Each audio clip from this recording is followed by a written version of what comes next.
जय श्री कृष्णा। राधे राधे। साल 2025 में पड़ने वाला सौभाग्य और सुख देने वाला व्रत वट सावित्री का व्रत कब है, पूजा विधि क्या रहेगी, संपूर्ण नियम जानकारी आप सभी के लिए इस वीडियो में लेकर के आए हैं। तो जैसा कि इस व्रत को काफ़ी सर्वश्रेष्ठ व्रतों में से एक माना गया है। मान्यता है कि इस व्रत को करने से अखंड सुहाग की प्राप्ति होती है, पुत्र पौत्र का वरदान मिलता है।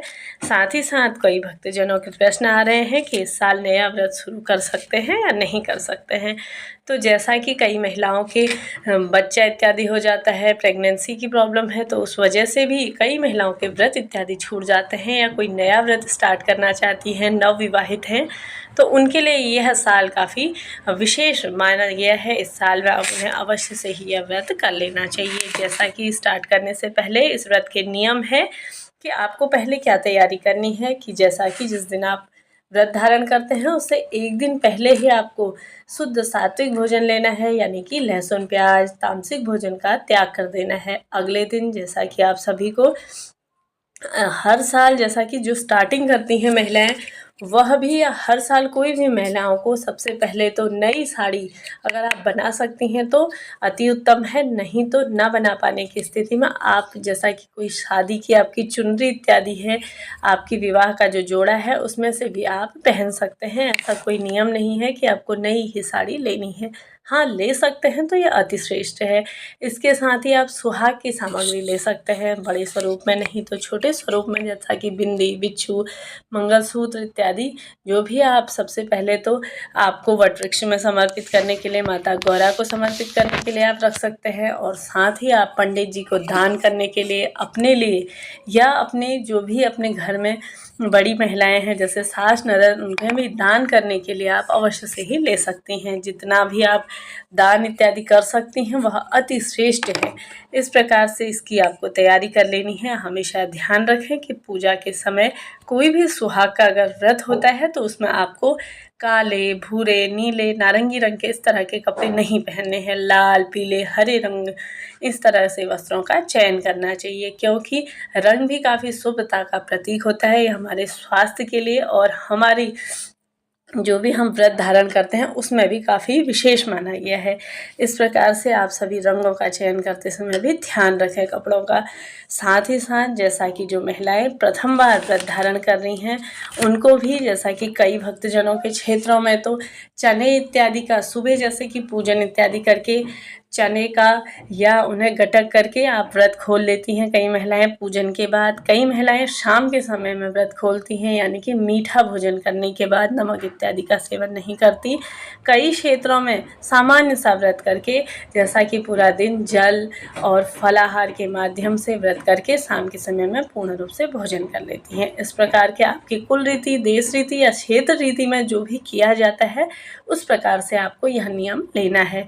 साथ ही साथ जैसा कि इस दिन आप सभी को सबसे पहले तो जो महिलाएं अगर वट वृक्ष आसपास है तो उसका पूजन करें, क्योंकि 12 वर्ष वट वृक्ष को हो जाते हैं तो उसकी छाया मिलना भी अति फलदायी मानी गई है। तो अगर आसपास में कोई पेड़ इत्यादि है, पीपल वृक्ष की एक टहनी ला करके उसे अपने गमले इत्यादि में रख करके भी पूजन इत्यादि कर सकती हैं।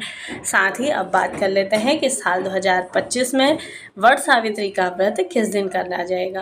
तो 26 मई दिन सोमवार के दिन ही यह व्रत आपको धारण करना है। साथ ही साथ इस दिन सोमवती अमावस्या का भी व्रत होगा, क्योंकि अमावस्या के दिन ही वट सावित्री का व्रत किया जाता है। इस दिन आप यह अति शुभ संयोग बनने जा रहा है, क्योंकि सोमवती अमावस्या सबसे सर्वश्रेष्ठ अमावस्या में से एक मानी जाती है। साथ ही साथ वट सावित्री व्रत की पूजा का शुभ मुहूर्त भी आप नोट करते हुए चलिए। तो 26 मई के दिन सुबह के समय में 4:24 से लेकर के 7:25 तक एक शुभ मुहूर्त रहेगा। सुबह के समय का अगर आप चाहें तो सुबह के समय में ठंडे ठंडे में पूजन इत्यादि कर सकते हैं, नहीं तो दूसरे शुभ मुहूर्त जैसा कि अभिजीत मुहूर्त में भी आप सभी पूजन कर सकते हैं। तो दूसरा शुभ मुहूर्त आपको प्राप्त हो रहा है 11:40 से लेकर के 12 बजे तक। इस बीच में भी आप पूजन कर सकते हैं। अब बात कर लेते हैं पूजा विधि की और सामग्री की। तो आप सभी को क्या करना है, पूजन सामग्री में सबसे पहले थाल तैयार कर लेनी है। रोली, चंदन, मोली, चावल, जौ और साथ ही चने इत्यादि जिन लोगों ने पहले से ही एक दिन पहले चने भिगोए रहते हैं, जिनके देश क्षेत्र में यह रिवाज नियम है, तो उन्हें अवश्य से ही यह कार्य करना चाहिए। साथ ही साथ आपको ले लेना है सुहाग की सामग्री और एक कपड़ा इत्यादि, जो भी ब्लाउज़ पीस वगैरह आपके पास हो या साड़ी वगैरह हो, जो कि आप पंडित जी को दान कर सकते हैं वस्त्र स्वरूप में। उसके ऊपर कुछ फल दक्षिणा इत्यादि। साथ ही साथ आप पूजन की सामग्री के लिए आपको ले लेने हैं मौसमी फल। गणेश जी का पूजन करेंगे तो आपको गुलगुले इत्यादि भी ले लेने हैं, जो भी आप बना सकते हैं मीठे में, जैसा कि बताशे भी आप रख सकते हैं, मोदक बना सकते हैं, इस प्रकार से। और साथ ही आप सभी को सुहाग की सामग्री पूरी रख लेनी है। इसके बाद मौसमी फल इत्यादि जो भी आपके पास अवेलेबल हो, कुछ फल दक्षिणा इत्यादि जो भी आपके पास, फूल दुर्वा, इन चीज़ों को रख करके आप सभी को घी का एक दीपक, वैसे तो आप सभी को घी का दीपक ना मिल पाए तो तिल्ली के तेल का भी आप यूज़ कर सकते हैं। साथ ही 1 लोटा जल आपको अपने साथ रख करके पूजन सामग्री लेकर के आपको चले जाना है। साथ ही साथ अब आप सभी को सबसे पहले गणेश जी और गौरा माता का स्मरण ध्यान करते हुए सबसे पहले उन्हें टीका इत्यादि लगाना है। इसके बाद उनका पूजन करने के बाद पीपल वृक्ष का आपको विधि विधान से पूजन कर लेना है।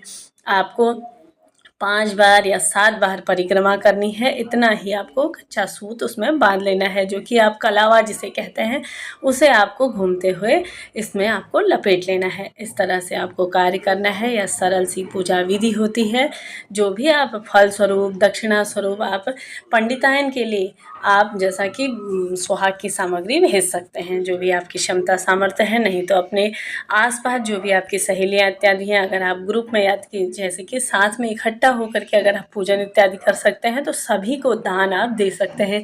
छोटी सी चीज़ें जैसे कि बिच्छू बिंदी इत्यादि या सुहाग की जो भी सामग्रियाँ हैं, उन्हें आप दान कर सकते हैं। यह विशेष फलों की आपको प्राप्ति कराता है। बात करते हैं वट सावित्री के डोरी की, जो कि डोरा हम हमेशा ही धारण करते हैं। 12 उसमें गांठें लगी होती हैं। चाहे तो आप अपने घर पर बना सकते हैं, नहीं तो मार्केट से आपको आराम से मिल जाएगा।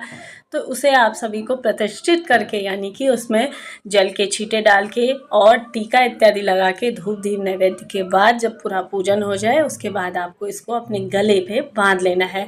कुछ लोग तो पूरे साल भर बांध करके इसी दिन उतारते हैं, लेकिन अगर आप उससे बाद में या बीच में भी उतारते हैं तो इसे आपको तुलसी माता या किसी पवित्र फल के वृक्ष के वहाँ पे आपको रख लेना है।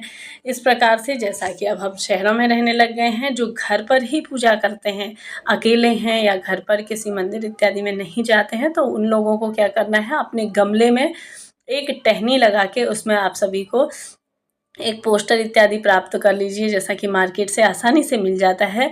उसे आपको उसके ऊपर रख कर के विधि विधान से पूजन कर लेना है। इसी की परिक्रमा करके 5 या 7 बार आपको कलावा इसमें बांध लेना है।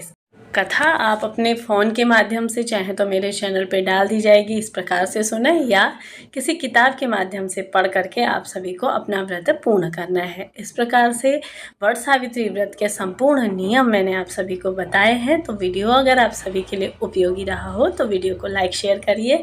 साथ ही मेरे चैनल पे नए आए हैं तो चैनल को सब्सक्राइब करना ना भूलिए। चलिए मिलते हैं नेक्स्ट वीडियो में, तब तक के लिए जय माता रानी, हर हर महादेव।